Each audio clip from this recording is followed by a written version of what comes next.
Hello, my dear viewers. I am here with you today with the second part of money chapter. So, as we know, in the first part of the chapter, we were discussing some very common aspects, or you can say some basic ideas about money. And in the second part, we are going to discuss this concept of money in some more details, and we'll discover what is money supply, what are the different types of money which are used in an economy. So let me first introduce you to the various points, the learning points that we are going to have this in this video. Okay, so these are the points that, or these are the key areas on which we are going to focus in this video today.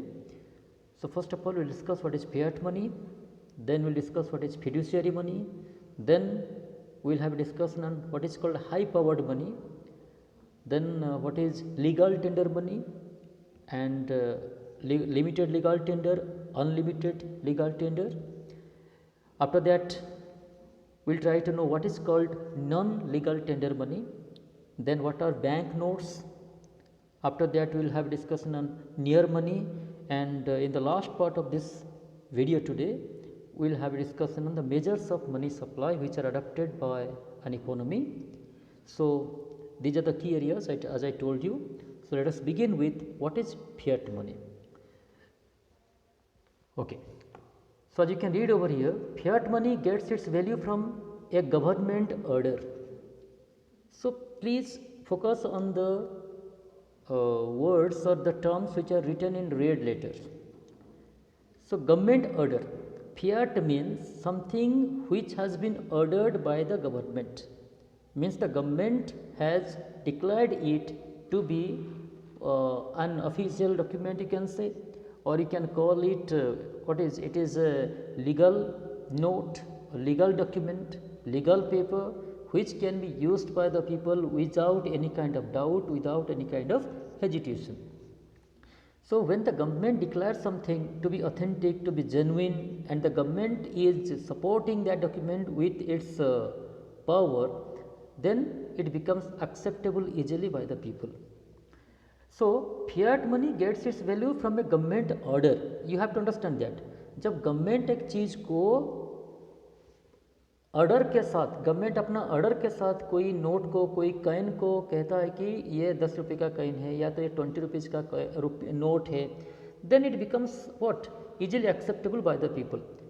ठीक है, तो एक currency note जो 20 हो या 2000 रुपये का note हो, it is simply a piece of paper, you can call it a paper currency, but इसका जो वैल्यू है that value depends upon the government's order. अगर गवर्नमेंट उसको अप्रूव नहीं करता है, गवर्नमेंट उसको सैंक्शन नहीं करता है, then it doesn't have any value.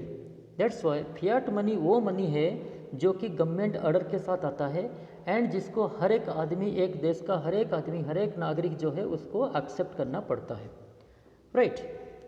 So in this way can say that whatever money, what are the currency notes we are using, जितने भी हम करेंसी नोट यूज करते हैं, 5 रुपये का नोट हो, 10 रुपये का नोट हो या तो 2000 तक की नोट हो, which are in circulation in our economy in the contemporary time, all these are fiat money. Now fiat money का कुछ important features है. ठीक है, ये चीज़ को ध्यान रखिए. सपोज आपको क्वेश्चन आएगा what are the features of fiat money, okay, or describe what is fiat money, what are the different aspects of fiat money, then you should have a knowledge about that. Remember, unlike commodity money, fiat money is not backed by any physical commodity. Commodity money क्या होता है? Suppose जैसे कि हम जानते हैं कि barter system में commodity money system was in prevalent. For example, suppose एक वेजिटेबल हो गया या तो कोई कपड़ा हो गया, एक चेयर हो गया, ये जो चीज़ें हैं these were used as money in the barter system and ये चीज़ों का रियल वैल्यू था. In the last video I discussed with you what is real value. Real value मतलब ये होता है कि जो चीज़ को हम डायरेक्टली यूज कर सकते हैं. कपड़ा को पैसा के आकार से यूज किया जाता था, लोग कपड़ा के बदले में दूसरी चीज़ें खरीदते थे बार्टर सिस्टम में, एंड जो कपड़े हम लोग एक्सचेंज करते थे, कपड़ा हो या वेजिटेबल हो या तो एनिमल्स हो, those things were commodities and those commodities were directly used by the people. ठीक है, बट फियाट मनी क्या है? फियाट मनी एक इस तरह का मनी है जिसका कि कोई कमोडिटी वैल्यू नहीं होता है. ठीक है, फॉर एग्जाम्पल एक 2000 रुपये का जो नोट है, it is a piece, as I told you, it is simply piece of paper. अगर उसको गवर्नमेंट, वहाँ पे गवर्नमेंट का जो अथॉरिटी है वहाँ पे अगर उसको अप्रूव नहीं करते हैं, 2000 रुपीज़ नोट को उनको सैंक्शन नहीं मिलता है, then it is simply a piece of paper, it is worth nothing. इसको हम कहीं किसी तरह से यूज़ नहीं कर सकते, but it gets its value only by the government order, ठीक है। अदरवाइज कमोडिटी क्या है? The commodity is a paper, ठीक है, एक तरह का पेपर है, या तो हम sometimes we call it it is a very fine cloth, कुछ कपड़े से बना होता है जो करेंसी नोट हम यूज करते हैं, ओके। एंड वो जो कपड़ा है उसका वैल्यू, या तो जो पेपर है उसका वैल्यू इतना नहीं होता है जितना गवर्नमेंट उसको वैल्यू इम्पोज करता है उसके ऊपर, by sanctioning it, by giving its order. तो ये बात है कि कोई भी फिएट करेंसी जो है, it is not backed by any physical commodity, ठीक है। It does not have any intrinsic or real value. As I told you now, fiat currency, fiat note का कोई अपना इंट्रिंसिक वैल्यू या तो रियल वैल्यू नहीं होता है, उसको हम डायरेक्टली किसी भी तरह से यूज़ नहीं कर सकते हैं, राइट। हाँ, उससे हम कुछ चीज़ परचेज करके वो चीज़ों को यूज़ करते हैं, but we can not use it directly, unlike we could use commodities in the barter system. So that has to be very clearly understood. Third one is, most modern paper currencies which are used in different countries like US dollar, Indian rupee, the European euro and other major global currency जितने भी हैं सब, mostly they are fiat currencies. Okay, यहाँ पे if I want to show you, you can see ये एक 20 रुपये का नोट है, this is a 20 rupee note and please focus on this area. I want you to just have a glance on this area. आज यहाँ पे आप देख सकते हैं क्या लिखा है, I promise to pay the bearer the sum of 20 rupees. यहाँ पे हिंदी में वही चीज़ लिखा है, मैं धारक को 20 रुपये अदा करने का वचन देता हूँ, और उसके नीचे सिग्नेचर किसका है, governor of the reserve bank of India. इसका मतलब है ये जो पेपर है, ये जो 20 रुपये का जो नोट है, it is simply a piece of paper. अगर ये सिग्नेचर यहाँ पे नहीं रहता है governor of the reserve bank of India, और यहाँ पे ये लिखा नहीं रहता है कि I promise to pay the bearer, this, इसका मतलब ये है कि दिस 20 रुपये note is simply a piece of paper and it has no value at all. But ये 20 रुपये का वैल्यू इसमें कैसे आ जाता है, जब इसको गवर्नमेंट अपना अथॉरिटी के साथ, अपना पावर के साथ उसको सैंक्शन करता है, 20 रुपीज़ का वैल्यू उसमें इंक्लूड किया जाता है by putting on the signature of the governor of the reserve bank of India. ठीक है, इसका मतलब I promise to bearer, who is promising, the Government of India is promising you, the reserve bank of India is promising you to pay the bearer. Bearer मतलब जिसके पास भी ये note रहेगा उसको, उसके पास 20 रुपीज़ का वैल्यू है, that means that. Okay, so this is what is called fiat money. तो fiat money is the money which is sanctioned by the government with an order. Now, if I go for fiduciary money, fiduciary money क्या होता है, fiduciary क्या मतलब होता है, trust. Please note it, fiduciary means trust, the bond between or the confidence or the what you can dependability between the two people. अगर दो आदमी, दो पार्टी परस्पर को या तो आपस में उनका म्यूचुअल अंडरस्टैंडिंग है, they trust each other, then there are certain things which are used as money they can use. Okay, तो उस तरह का जो ट्रस्ट के साथ जो चीज़ हम यूज करते हैं उसको कहा जाता है फिडुशियरी मनी। यहाँ पे let us discuss this. It is the money that is backed up by the trust between the pair and the pay. जो पैसा जिसको पैसा देना है और जिसको पैसा रिसीव करना है, अगर दोनों के बीच there is a mutual trust between this two people, there are certain paper documents which we can use as money, and those types of documents which can be used as money but not money exactly, we call them fiduciary money. So unlike fiat money, it is not declared legal tender by the government. It is very important to note here, this is the distinction between fiduciary money and fiat money. fiat money क्या होता है, जिसको government अपने order के साथ sanction करता है, but fiduciary money क्या होता है, fiduciary money is not declared legal tender. Fiduciary money को कोई भी गवर्नमेंट अथॉरिटी या तो कोई government reserve bank of India या तो गवर्नमेंट ऑफ इंडिया इसको सैंक्शन नहीं करता है कि it can be easily accepted by each and every people. So it is not backed by any law, it is not backed by any kind of order by the government. So which means people are not required by law to accept it as a means of payment. इसका मतलब ये हुआ कि आप किसी को भी लेके इस तरह का नोट, इस तरह का मनी को आप यूज नहीं कर सकते in common, in general, unlike our fiat money. Fiat money को हम कहीं भी यूज कर सकते हैं, किसी को भी पेमेंट कर सकते हैं, किसी से भी रिसीव कर सकते हैं, बट फिड्यूशियरी नोट जो है it has some restrictions, it can not be used so commonly in general by the public.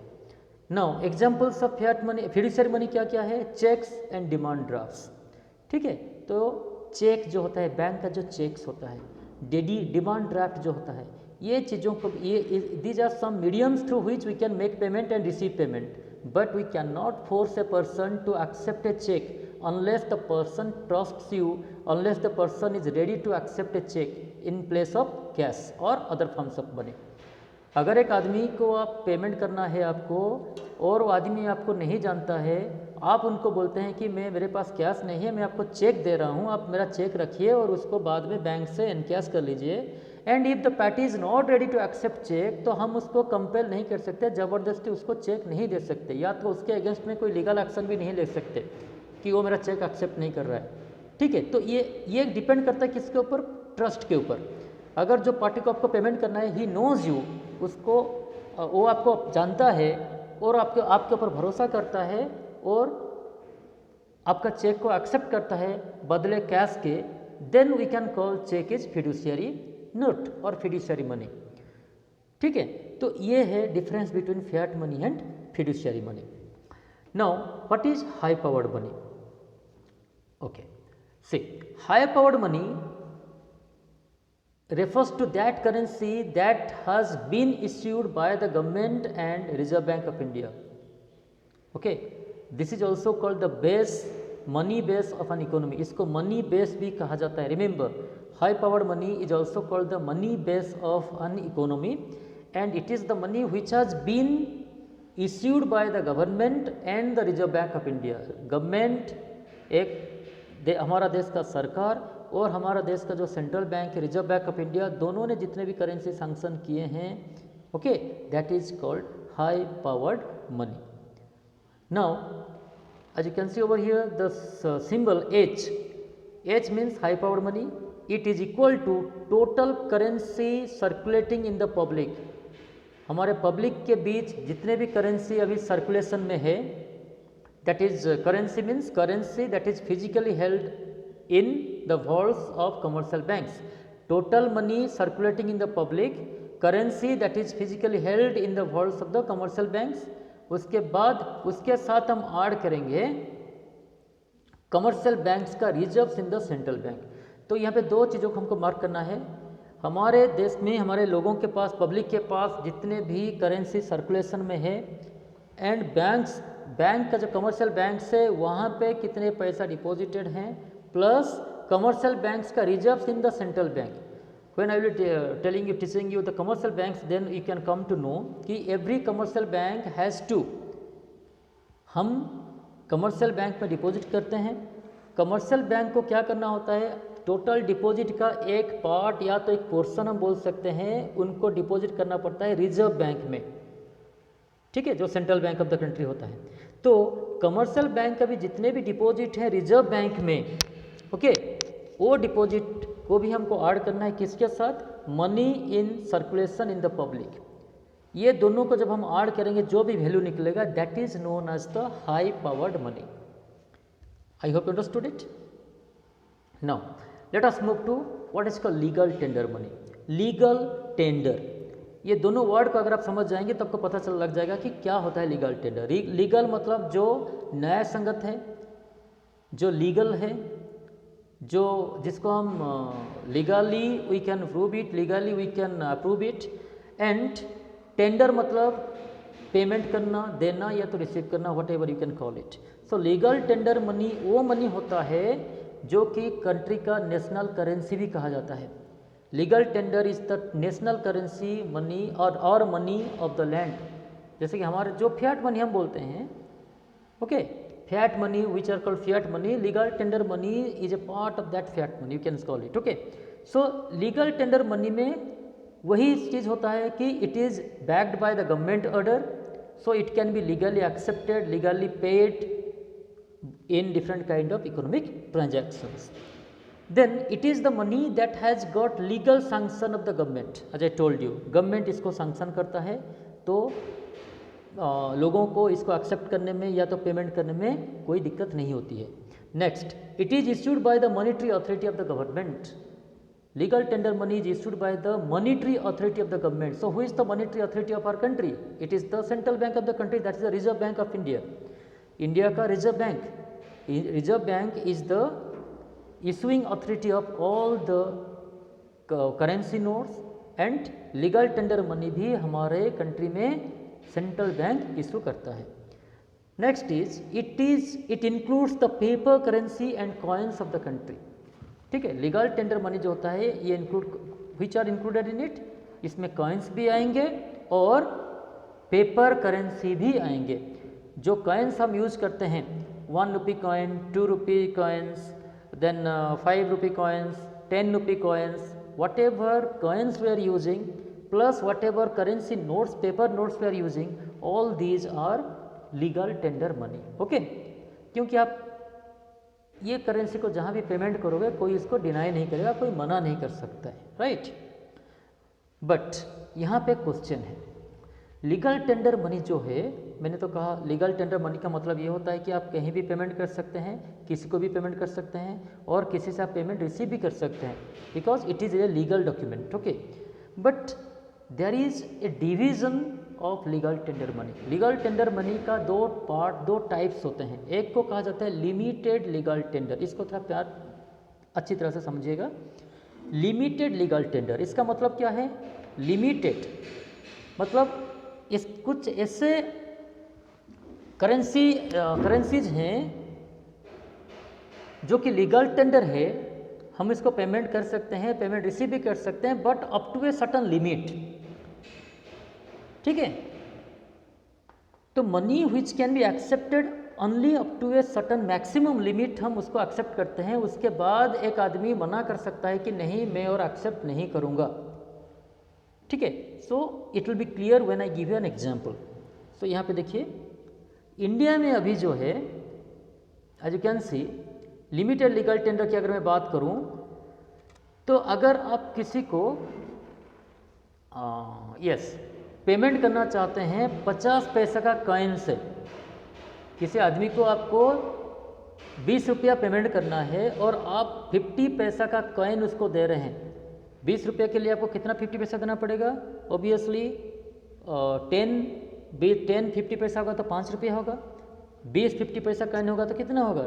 10 रुपया होगा। तो इसलिए suppose you have to pay 20 rupees to a person and you are giving him 40-50 पैसे coins. एक आदमी को 20 रुपया payment करने के लिए आपने 50 पैसे कॉइन उसको दिए। He may not accept it, he may say that no, I am not going to accept the payment in the form of 50 पैसे coins। इसका मतलब क्या हुआ? इसका मतलब ये हुआ कि ये लीगल है, 50 पैसा कॉइन लीगल है, इसको हम यूज कर सकते हैं, but up to a certain limit. हम 50 पैसा कॉइन में 10 रुपये तक की पेमेंट कर सकते हैं एक आदमी को, मतलब मैक्सिमम आप 20 कॉइन दे सकते हो, 50 पैसा कॉइन 10 रुपये तक।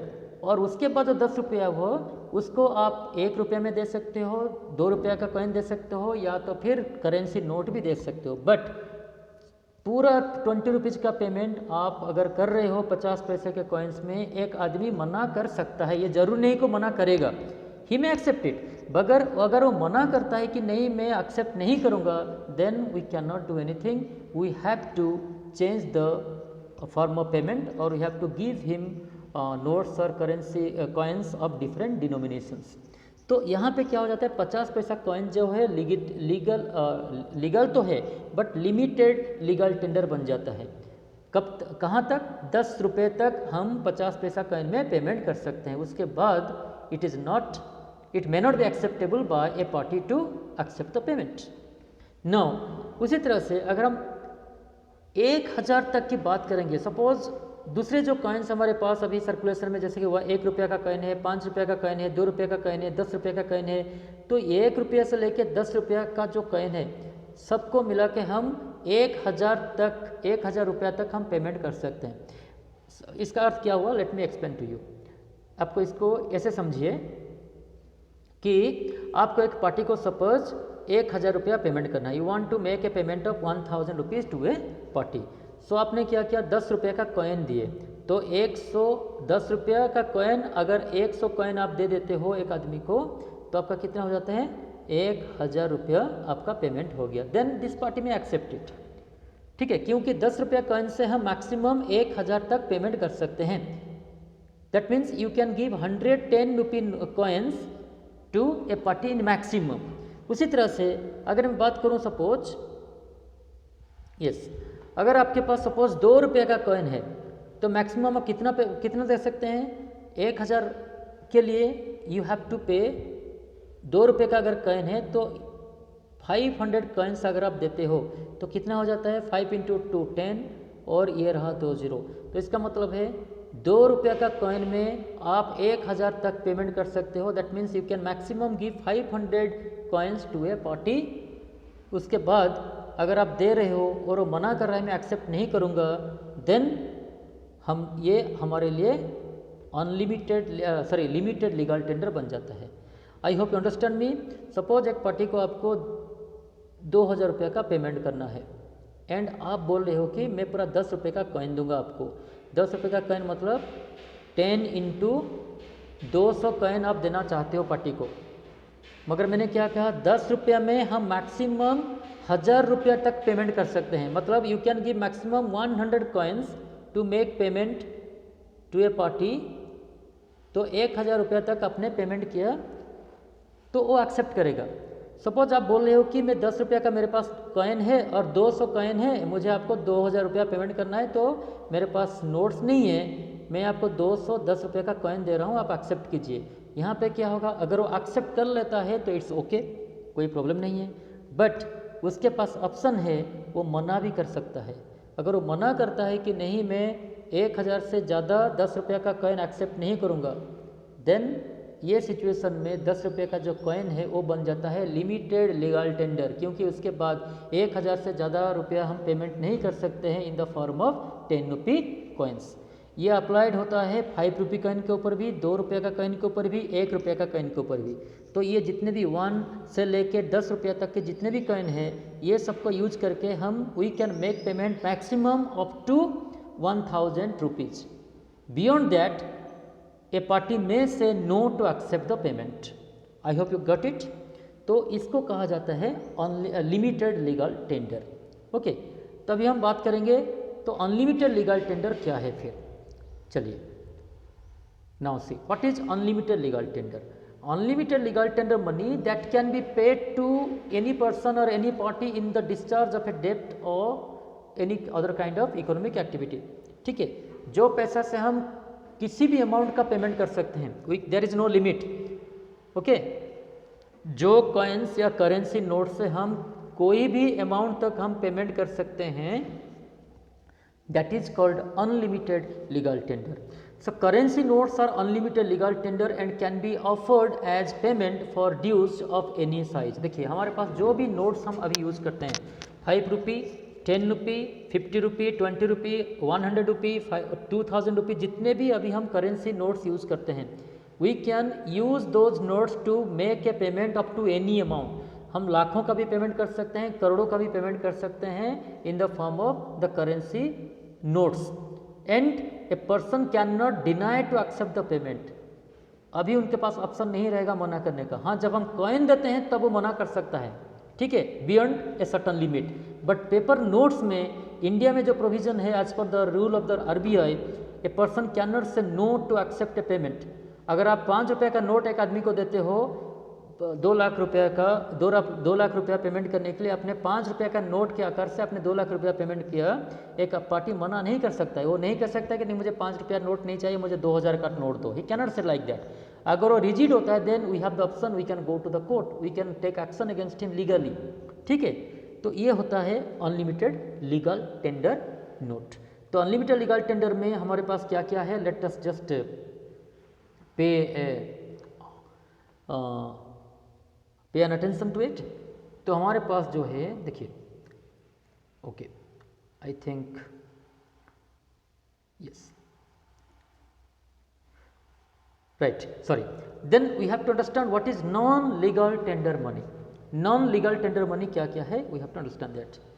non legal tender आपको पता चल गया होगा, जो कि लीगल नहीं है, which is not backed by law, which is not backed by the government authority or government's promise, तो उसको हम कहते हैं non legal tender money. For example, it is a form of money which is generally accepted but legally not backed by the government और monetary authority.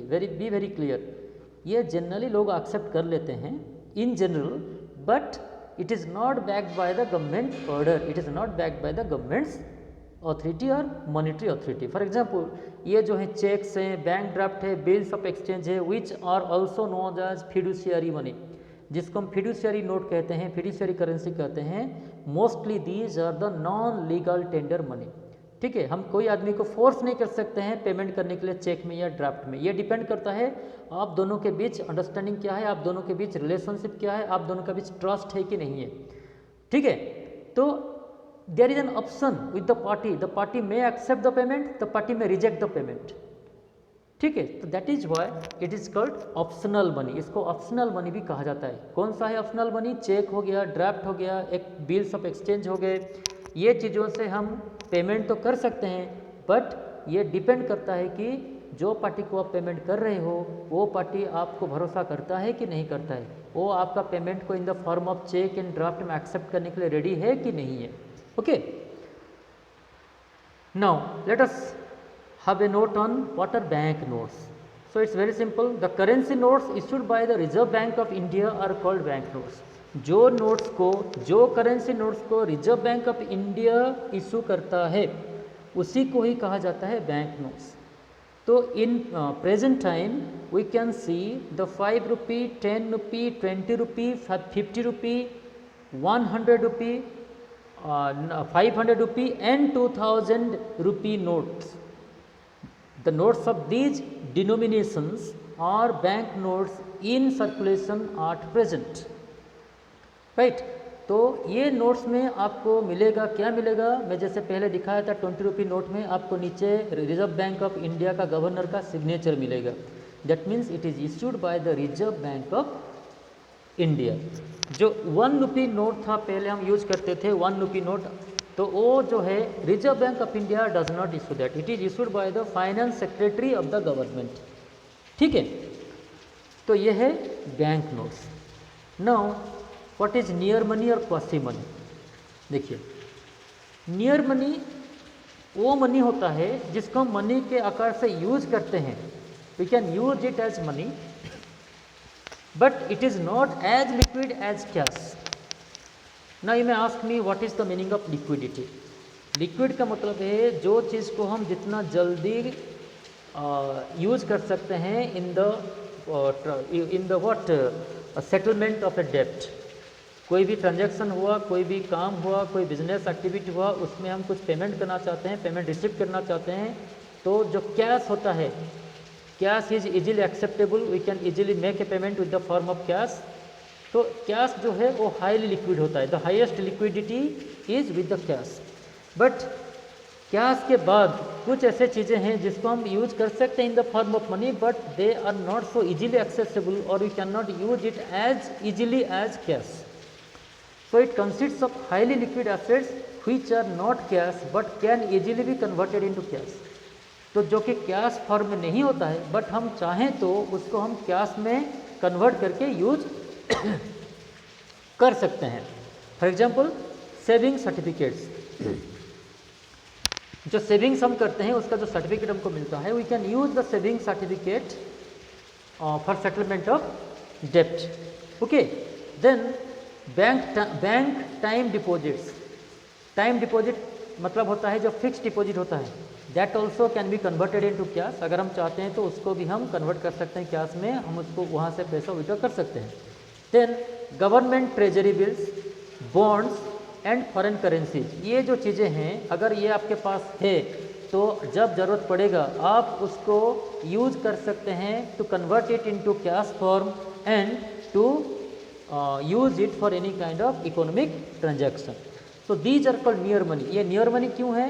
क्योंकि ये cash form में आपके पास नहीं होता है, आप कैश की तरह उसको डायरेक्टली यूज नहीं कर सकते, but you can convert it into cash by following in some procedures. Okay,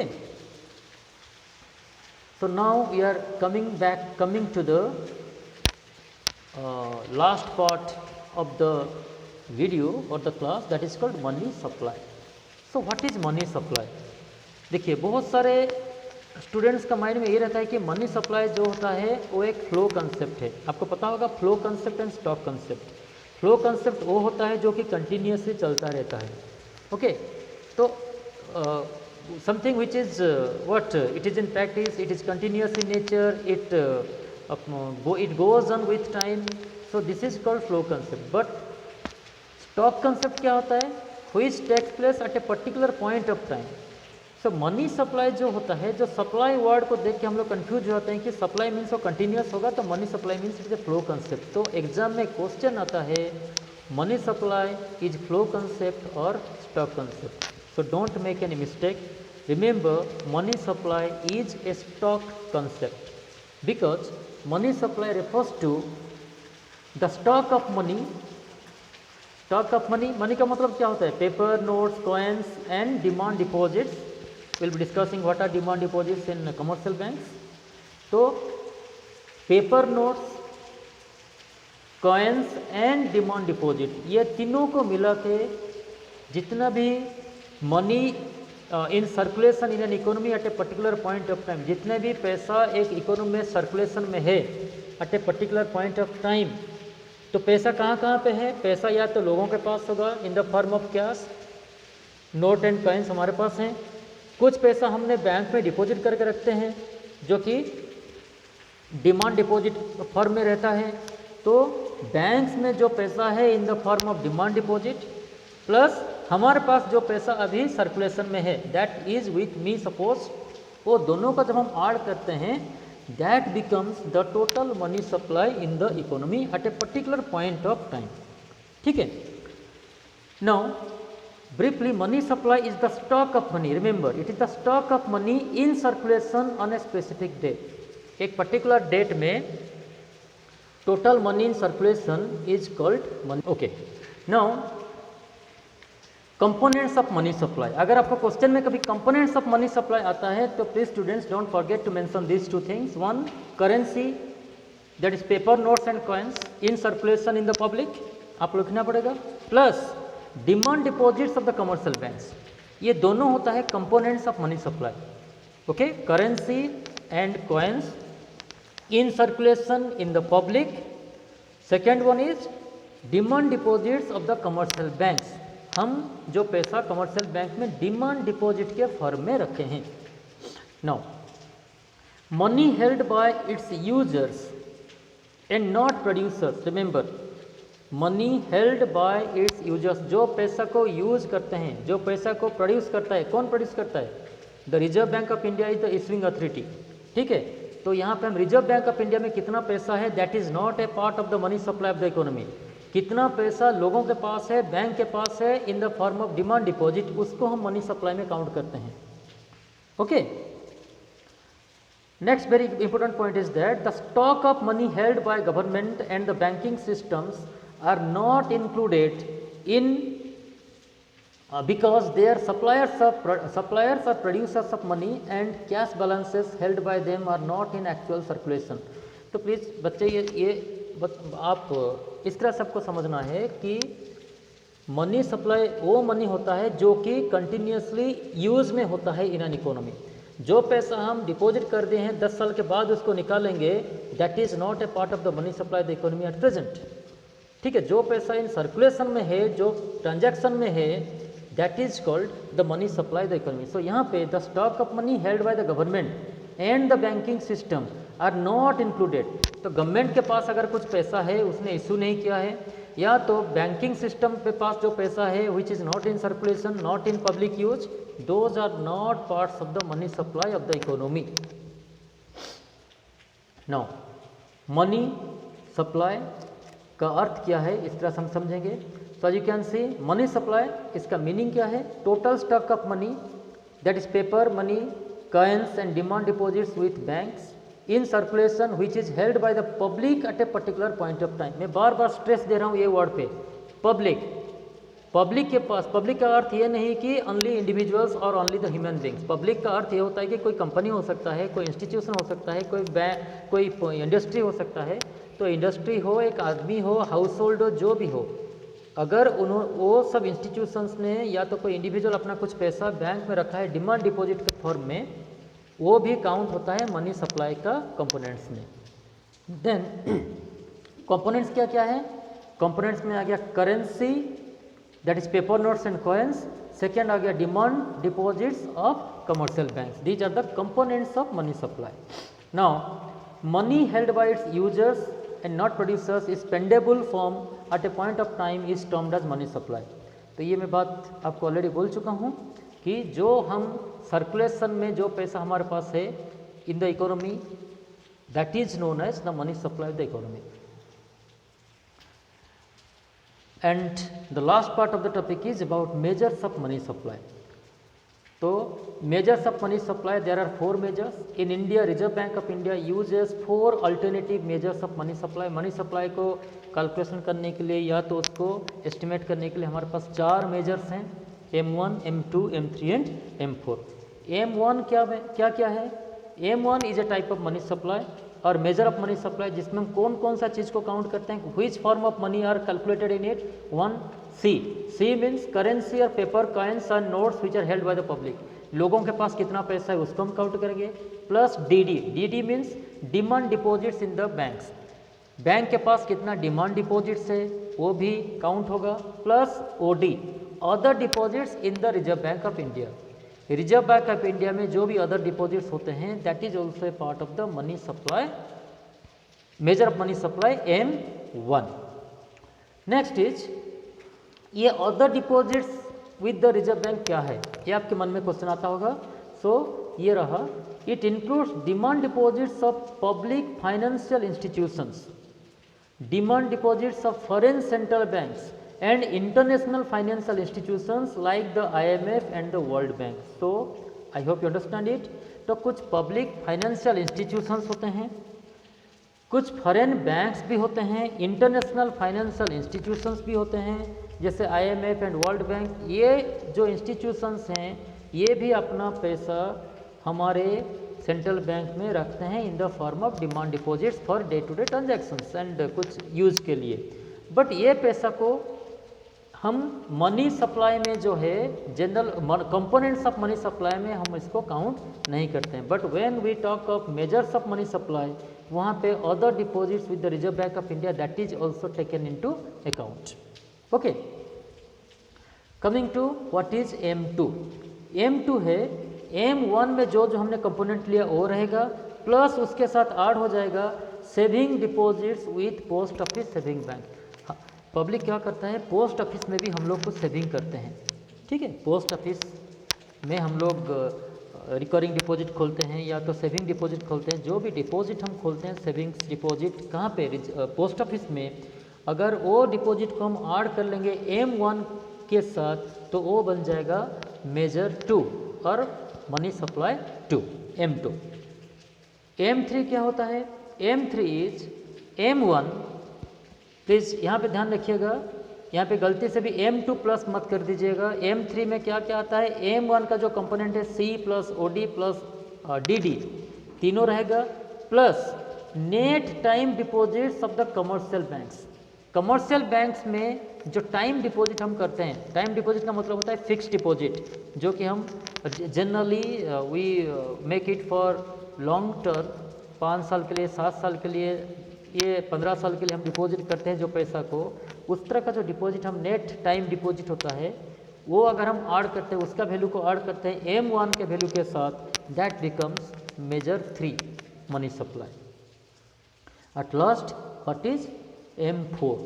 M4 है M3 plus total deposits with post office savings banks excluding NSC. यहाँ पे नोट कीजिएगा M3 में जो आया plus total deposit with the post office savings bank. Post office savings bank में जितने भी डिपॉजिट हैं उसको अगर हम ऐड करते हैं एक्सक्लूडिंग NSC. NSC क्या है? National saving certificate. Post office में एक डिपॉजिट का एक प्रोविज़न है that is called national savings certificate. अगर कोई आदमी हम लोग नेशनल सेविंग्स सर्टिफिकेट में डिपॉजिट करते हैं तो that is not to be counted in the measure of money supply in M4. उसको हम एक्सक्लूड करना पड़ेगा. उसको हटा के जितने भी सेविंग डिपॉजिट में पैसा है पोस्ट ऑफिस में उसको अगर हम M3 का वैल्यू के साथ जोड़ देते हैं तो वो बन जाता है मेजरमेंट 4 और M4 money supply. Right. So this is all about the different measures of money supply, different types of money. As next let me discuss some important notes from this class today. तो यह topic हमने क्या क्या सीखे? हमने ये सीखा कि the RBI publishes data on the 4 measures of money supply in India. Reserve Bank of India is the supplier of money, or you can say the issuing authority of money in our country. And RBI क्या करता है? ये जो 4 measures of money supply M1, M2, M3, M4 ये money supply का जो total data है ये पब्लिश करता है कौन? Reserve bank of India in our country. M3 is taken into account in formulating macro economic objectives of the country. जितने भी हमारा मैक्रो इकोनॉमिक ऑब्जेक्टिव्स है लाइक एम्प्लॉयमेंट हो, इन्फ्लेशन कंट्रोल करना है, ग्रोथ है, ये जो चीज़ें हम जब कंसिडर करते हैं then we take into account M3. M3 को ज़्यादातर यूज किया जाता है. ठीक है, कोई भी मैक्रो इकोनॉमिक डिसीजन लेने के टाइम में. Then M1 includes only demand deposits of the commercial banks along with currency held by the public.